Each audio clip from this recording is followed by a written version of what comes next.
please tell us your name, which company you represent, and then a very short and concise question. Yeah, I'm Dr. Dauda, the chairman of Manji Food Industry.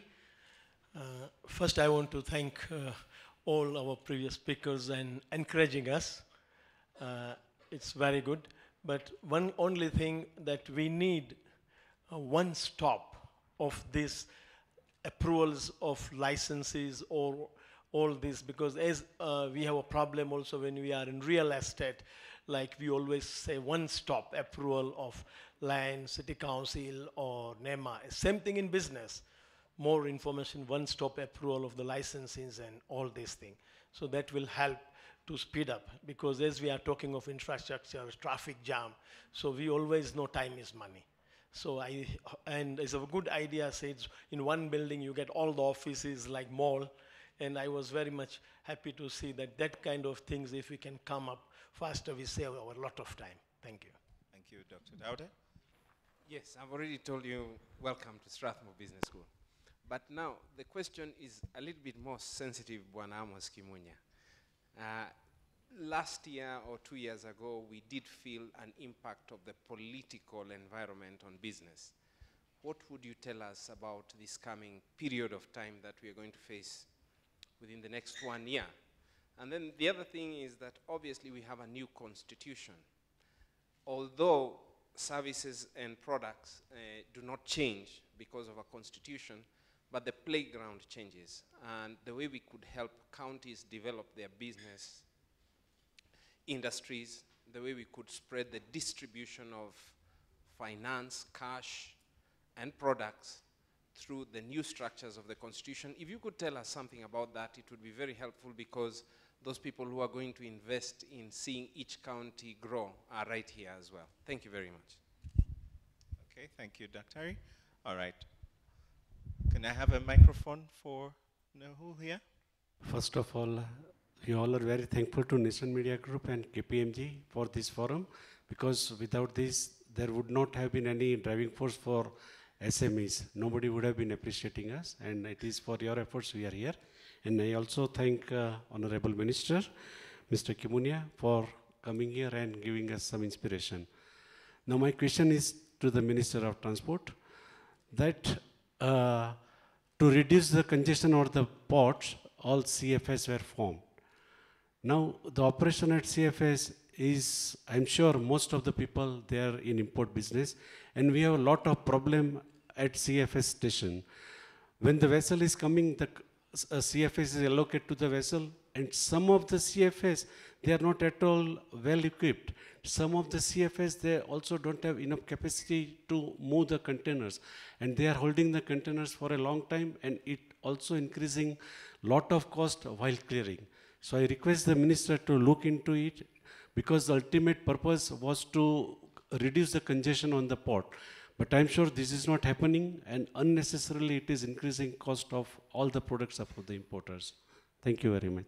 Thank you very much. Thanks for those questions. I thought they were going to be a little more difficult. And the first one, in terms of what Dr.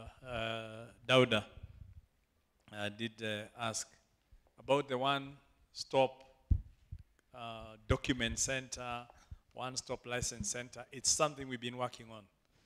And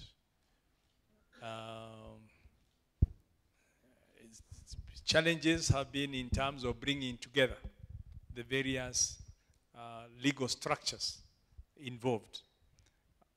You got some through local government, you got Ken Invest, you got, people. At what point do we get a Kenya Power also to be part of it, the KRA to get you a PIN? But it's something that's being worked on. And I can't quite tell you the timeline, but it's something that will come. And as we move towards the devolved structures, which links in with what Dr. Jenga did ask, it becomes even more urgent.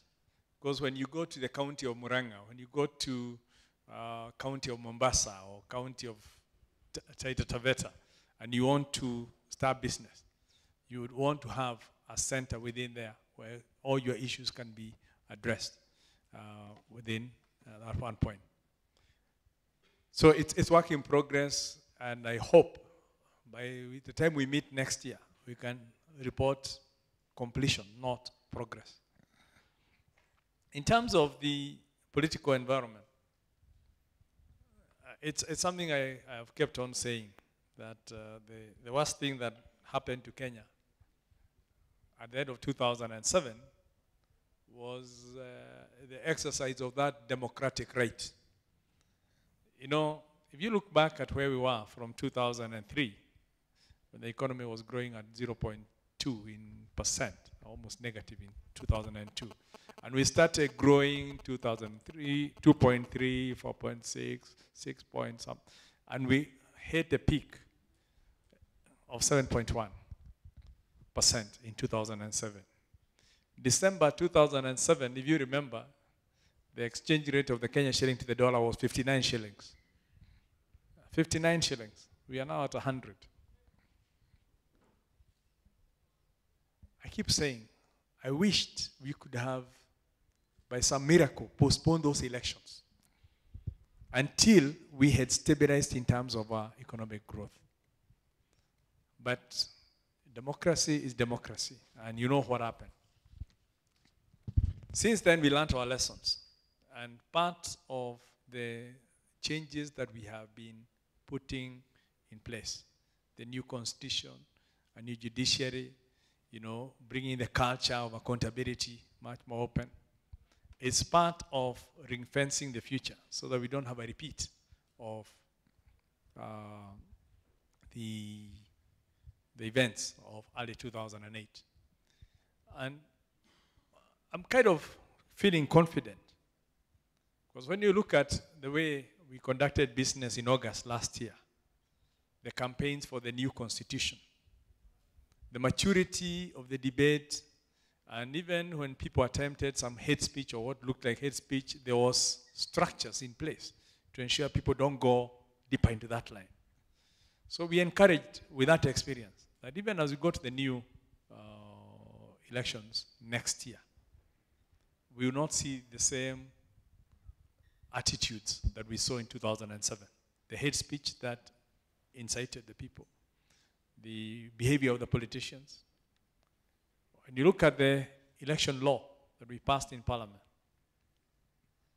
for example, it makes it a ground for disqualification for a candidate to have participated directly or indirectly in fundraising 8 months before the election. Right? So that will hopefully remove money or quasi-fundraisers and using money as a factor to influence the election results. The spread of so many electoral positions being sought at the county level, at the national level, will also mean that you can only succeed if you operate within the framework of political parties. And there's a whole discipline of what you must do as a political party. So political parties will have to submit their members list 45 days before the nomination period. So they need also to have compiled their register. So all these fly-by-night guys hopping from one party to the next, and that changes the whole political predictability, will be things of the past. So there are some things that we've done which we believe are taking us one step closer to realizing full fruits of democracy. But at the end of it all, it will have to be the people themselves. And as a business community, you are all operating not at the Strathmore Business School hall, not in your offices. Your operations are out there. You'll be impacted positively or negatively by the manner of politicians who come onto the decision tables. Who will be the governor of Nairobi? Will the first thing they do be to increase the taxes on businesses because they hate business?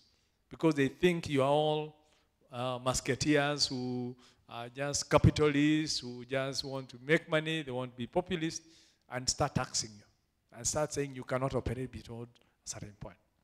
Or is it people who will be pro-business?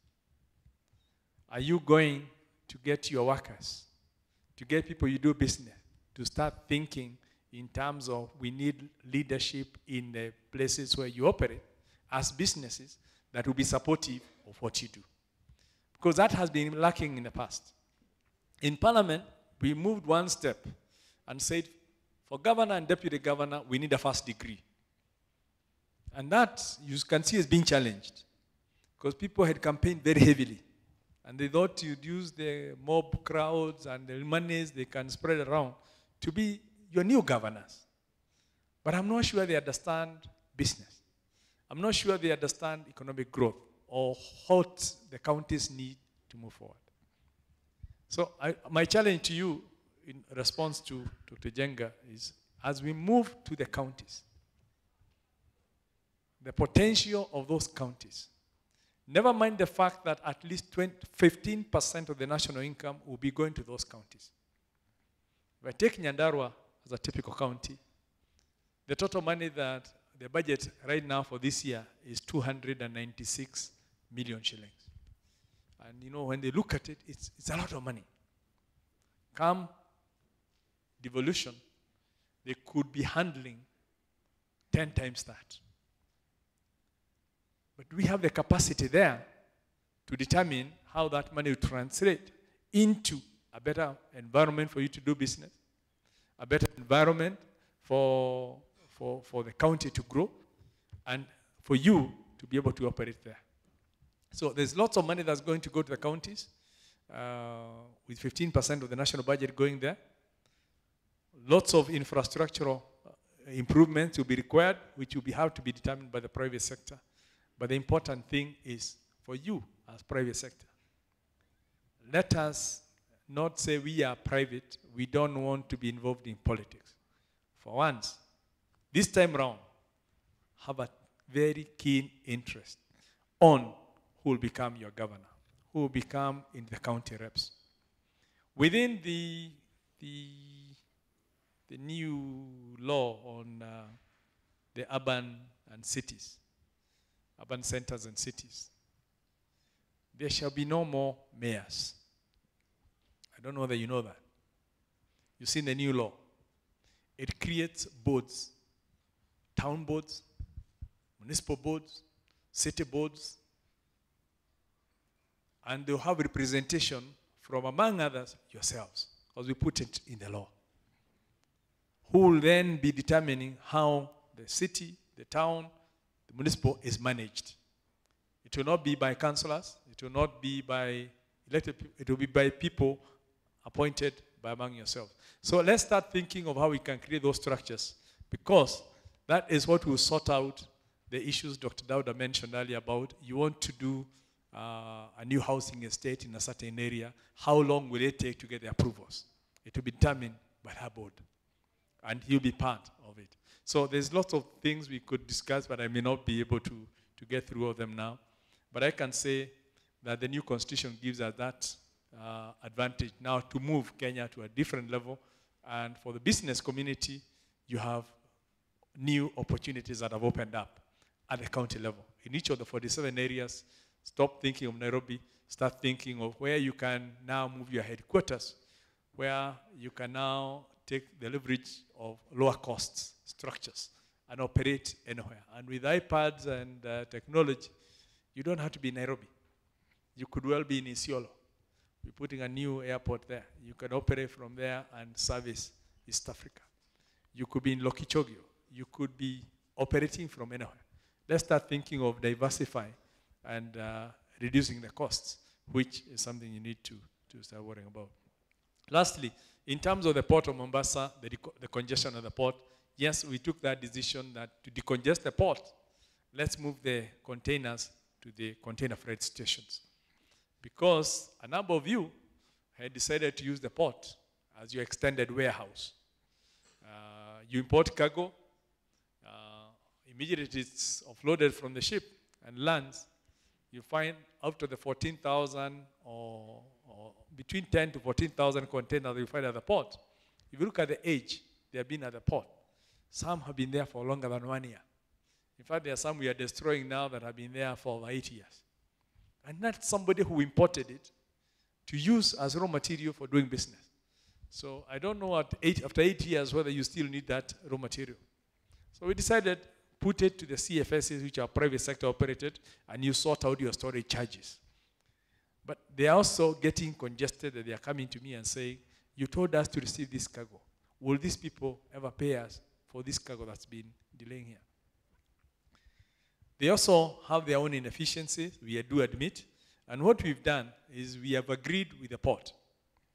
For people who can clear their cargo within the 5-day window, before the container has moved to a CFS, you can actually pick your cargo directly from the port. And I believe Nation Media Group is one of the beneficiaries of that initiative. They get their paper direct from the port, not because of liners, but because they pay and clear on time. And that's basically it. If you can have all your paperwork and you pay all the charges within the time, your cargo does not need to go through a CFS. These are some of the changes we are making, and we also hope that by the time we get the railway network to operate more efficiently, you should be getting your cargo coming to the ICD here, and you can clear most of that directly from there without necessarily going through CFSs. So let me not tempt you to ask any other question, because it's time for tea. And thank you very much for those 3 easy questions. I thought Dr. Jenga would have asked what position I'm going for, which would have been a very difficult position. And, but thanks for sparing me that today. Thank you very much, Honorable Minister. We know you have to go now. But before you go, there's one initiative I wanted to bring to your attention. When we were having the final cocktail for the 2010 Top 100, the participants came together and said, you know, we are benefiting from this initiative. We'd also like to do something more for society. And Dr. Hasmukh Dauda suggested, and it was accepted there, that we establish a Top 100 Transformation Fund, a fund that is going to be used to help others, smaller ones who are trying to come up, or the young people. And if I remember correctly, your pledge was 5 million shillings. Yes, thank you very, very much. So that